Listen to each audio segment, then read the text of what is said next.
tous, on se retrouve aujourd'hui dans un nouvel update lecture où je vais avoir 3 livres à vous présenter ainsi qu'un album jeunesse un petit peu particulier.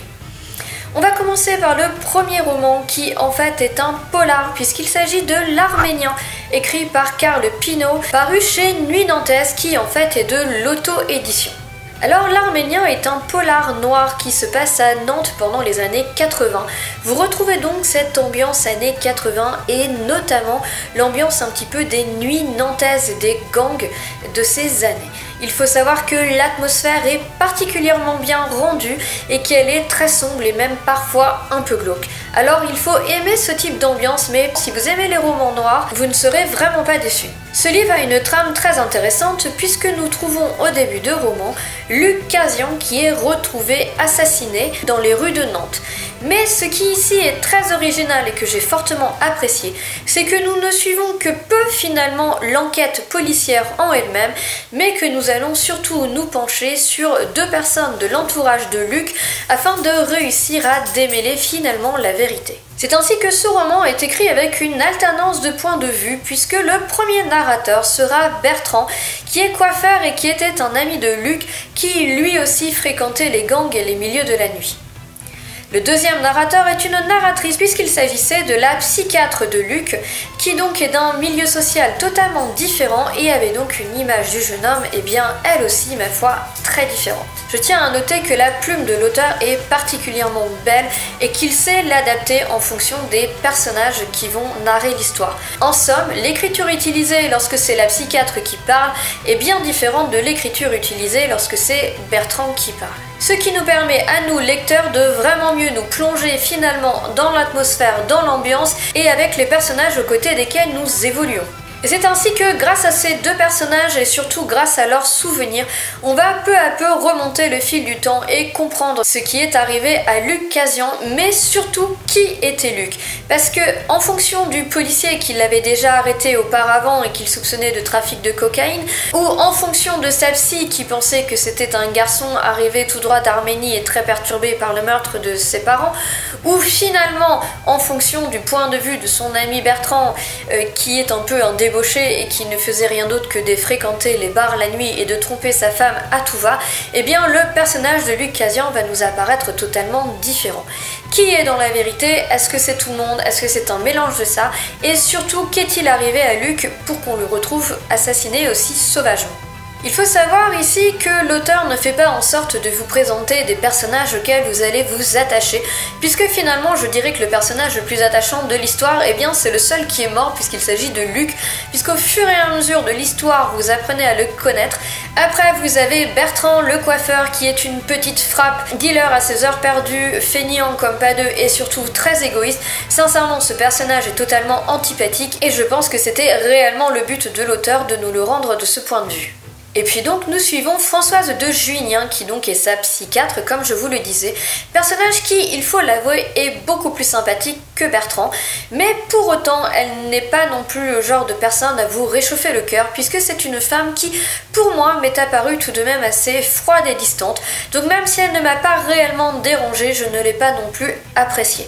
Une fois encore vous êtes ici dans un polar noir qui se veut avec une ambiance sombre et d'ailleurs l'ambiance est particulièrement réussie et donc eh bien voilà, vous n'êtes pas avec des personnages qui sont attachants, qui sont des enfants de cœur, cela n'est pas le but, au contraire le but c'est d'avoir un certain côté anxiogène, une atmosphère sombre et parfois même un petit peu malsaine qui va planer tout au long de ce roman.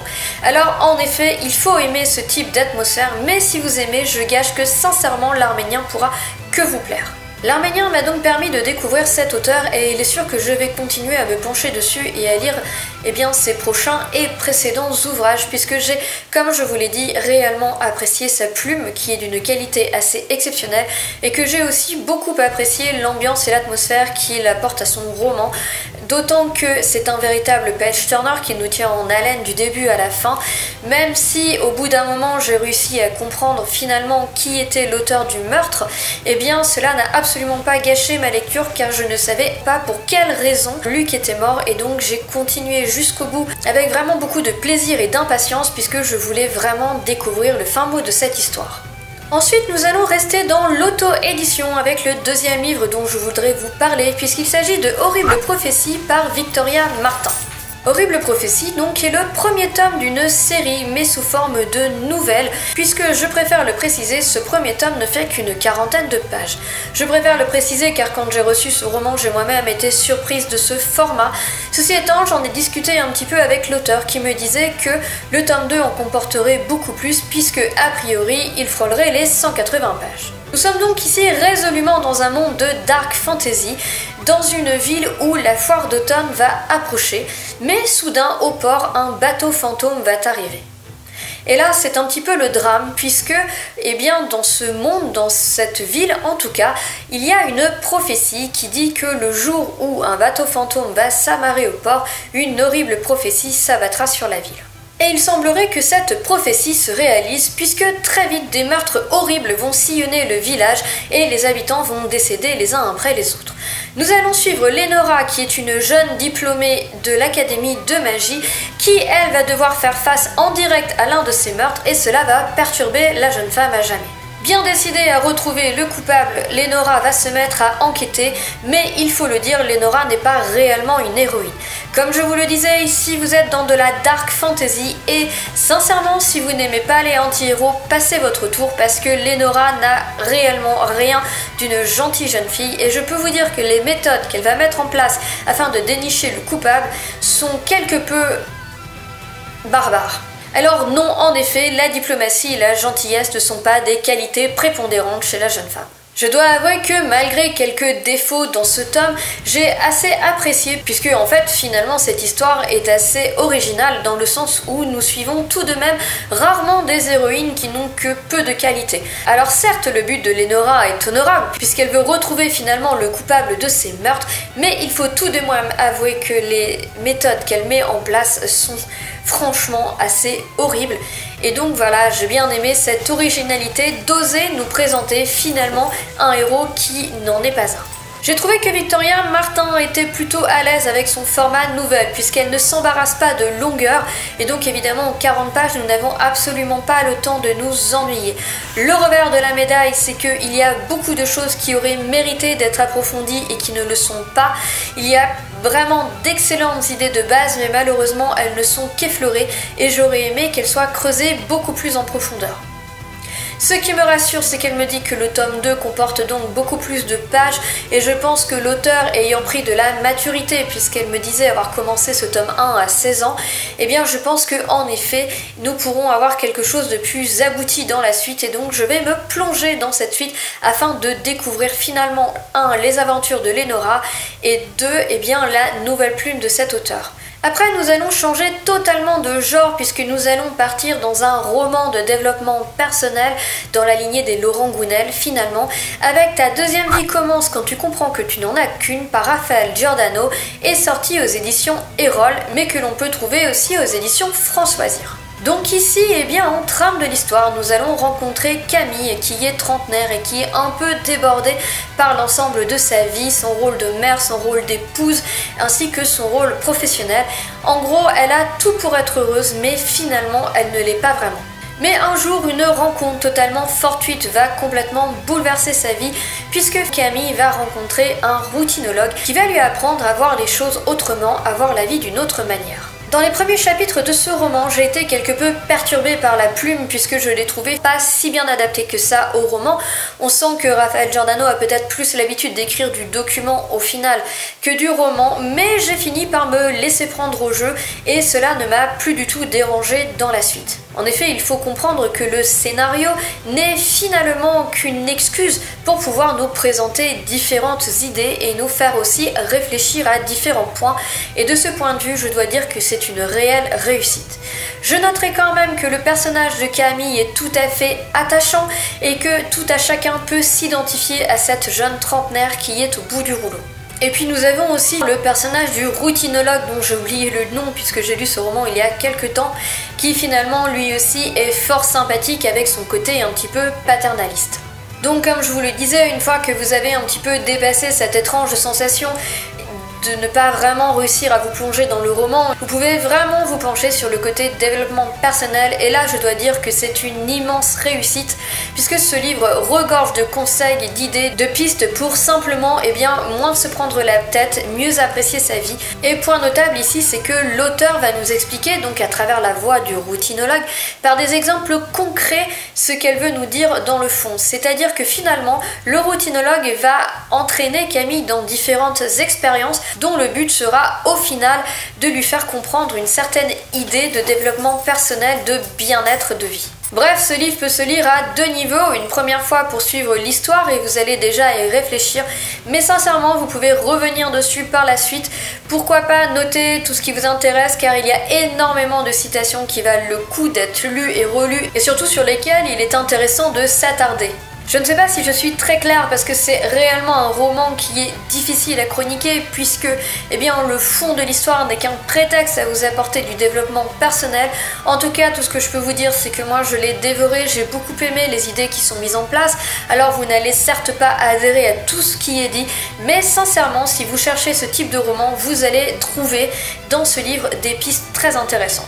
Après, si c'est l'idée de lire un roman qui vous intéresse et que le côté développement personnel ne vous intéresse pas, honnêtement, passez votre chemin parce que vous n'y trouverez certes pas votre compte. Enfin, je voudrais vous parler d'un album jeunesse qui s'appelle La Symphonie des Songes et qui est écrit par Vanessa Calico et illustré par Sénifine. Cet album est sorti aux éditions du Héron d'Argent qui, sincèrement, sortent quand même des ouvrages qui sont de toute beauté. Alors il faut savoir qu'ici cet album jeunesse peut plaire à tout le monde puisqu'il a un concept assez particulier que je vais vous développer après. Mais dans un premier temps, j'aimerais tout de même vous dire un mot sur ces magnifiques illustrations. Je vous mets en barre d'infos le book haul dans lequel je vous présente la Symphonie des Songes, puisque dans ce book haul, je vous présente quelques planches de Sénifine et vous pourrez ainsi admirer sincèrement le talent de cette illustratrice. Moi, je suis totalement fan de ce qu'elle fait.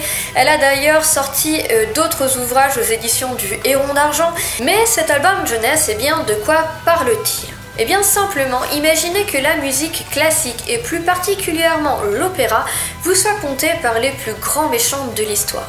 Ils vont vous être contés évidemment de manière à être appréciés par les plus jeunes, mais il permet aussi de découvrir pour ceux qui, comme moi, sont un peu néophytes en opéra, l'histoire de tous ces grands méchants des opéras. Vous aurez donc 5 contes qui vont être articulés autour d'une jeune fille qui s'appelle Luna.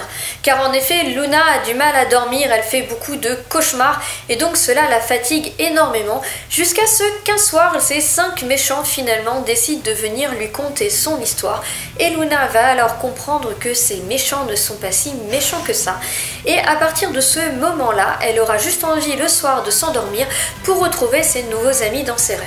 C'est ainsi que vous allez découvrir l'opéra qui présente Don Giovanni, l'opéra qui présente le capitaine maudit du vaisseau fantôme, l'opéra qui lui va vous présenter le diable de la tentation de Faust, un autre qui va vous parler d'une ballerine fantomatique, et enfin le dernier qui va lui vous parler ni plus ni moins que de la mort. Alors je dois dire que personnellement je suis totalement novice dans ce genre de musique, j'ai donc réellement apprécié ma lecture. C'est un livre d'une richesse incomparable puisque déjà, comme je vous le disais, les illustrations sont magnifiques et vous entraînent dans cet univers, mais en plus Vanessa Calico a l'art de vous conter ces histoires avec un réel talent et comme je vous le disais, vous pouvez conter ces histoires aux plus jeunes, mais moi en tant qu'adulte j'ai aussi réellement apprécié de pouvoir lire ces contes et pouvoir découvrir les véritables histoires de ces héros finalement que l'on connaît sans connaître puisque c'est vrai qu'à notre époque, l'opéra se perd un peu. Mais l'auteur va encore plus loin puisque vous avez un CD à l'intérieur de l'album qui va vous permettre d'écouter les musiques classiques, les opéras qui sont en rapport justement avec les histoires contées par ces 5 grands méchants. Et donc vous avez à chaque fois une double page, je pense que je vous l'ai montré dans le book haul, où vous allez retrouver la partition et l'auteur vous explique déjà en vous donnant la traduction des paroles parce qu'il parle un petit peu toutes les langues et c'est pas toujours facile de comprendre, mais vous explique pourquoi à tel moment la musique va partir dans les hauts, pourquoi elle est comme ci, pourquoi elle est comme ça, pourquoi elle fait telle ambiance. Elle vous explique à quel moment de l'histoire on en est et c'est tout à fait passionnant puisque nous découvrons l'histoire qu'il y a derrière cette musique et donc voilà, cela permet un peu de démystifier l'opéra et aussi pourquoi pas de le faire découvrir aux plus jeunes. Bref, vous l'aurez compris, la Symphonie des Songes est un album jeunesse mais c'est aussi beaucoup plus que ça. C'est une œuvre qui est réellement splendide, qui part dans beaucoup de sens, qui vous offre aussi bien de l'écriture que du dessin, que de la musique. Tout est extrêmement bien travaillé, c'est hyper original parce que sincèrement je n'avais jamais vu de tels albums comme ça, surtout qui soient aussi adaptés aux plus jeunes et aussi aux plus grands d'ailleurs. Donc sincèrement, si vous êtes un petit peu curieux, penchez-vous sur les éditions du Héron d'Argent parce que ce n'est pas le seul album qu'ils ont dans ce style-là et vous verrez que vous ne serez pas déçus. Alors voilà, j'en ai fini avec cette update lecture qui pour une fois a été quelque peu éclectique, en tout cas un petit peu plus que ce que je vous propose d'habitude. N'hésitez pas à me laisser des commentaires et en attendant, je vous souhaite à tous une excellente journée, de très belles lectures et je vous dis à bientôt. Ciao, bye!